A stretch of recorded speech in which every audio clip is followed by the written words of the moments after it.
ಇದುವರೆಗೂ ಈ ಗೌಡ ಇಟ್ಟ ಗುರಿ ಹುಸಿಯಾಗಿದೆ, ಸಸಿಯಾಗಿ ಹೊಟ್ಟೆ ಬೆಳೆದಿತ್ತು. ಬೆಳೆದ ಮರದ ಬುಡಕ್ಕೆ ಕೋಟಿಯ ಬೆಟ್ಟನ್ನೇ ಹಾಕಿ ಬುಡ ಸಮೇತ ಕೀಳಲು ಸಿದ್ಧನಾದ ನಿನ್ನನ್ನು ಬೆಟ್ಟದ ಕಾರಾಗಿ ಬೆಳೆದ ಈ ನನ್ನ ಶ್ರೀಮಂತಿಗೆ ಗಜನಲ್ಲಿ ನಿನ್ನನ್ನು ಸುಟ್ಟು ಕಲಿದ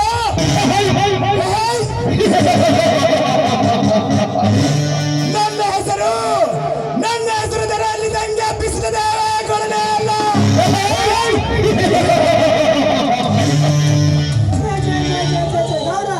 ಆ ಸಂಗ್ರಮ ಯಾತ್ರೆ ಕಡಿಸಿದ್ರಿ ಅಂತೀ ನಾನು ಒಟ್ಟಿಗೆ ಹೋಗಿ ಏನಾದ್ರು ಮುಗುಲ್ ಬಿಡ್ತೈತೇನ್ರಿ ಗೌಡ್ರ?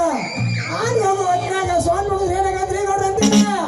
ಹಾಗಲ್ಲ ಮುಡಿಜೋ, ಇದುವರೆಗೆ ಗೌಡ ಹೊರಟನೆಂದರೆ ಸಾಕು. ಎದುರಿಗೆ ಬಂದ ಜನ ಕೈ ಮುಗಿದು ಕೋರಿಗೆ ಎರಗುತ್ತಿದ್ದರು.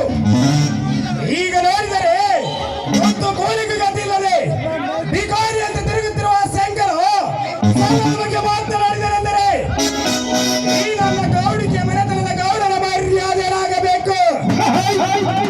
ಗೌಡ ಒಂದು ಮಾತು ಕೇಳಿಸ್ಕೊಳ್ರಿ. ಹಿರಿಮಿ ಸಾವರ ಮುಂದ ರಂಗಿ ಬರ್ತಾವಂತ್ರಿ, ಈ ಬಾರ ಮುಂದ ಹೆಚ್ಚಿಗೆ ಬಾಯಿ ಕೊಡ್ತಾವಂತ್ರಿ.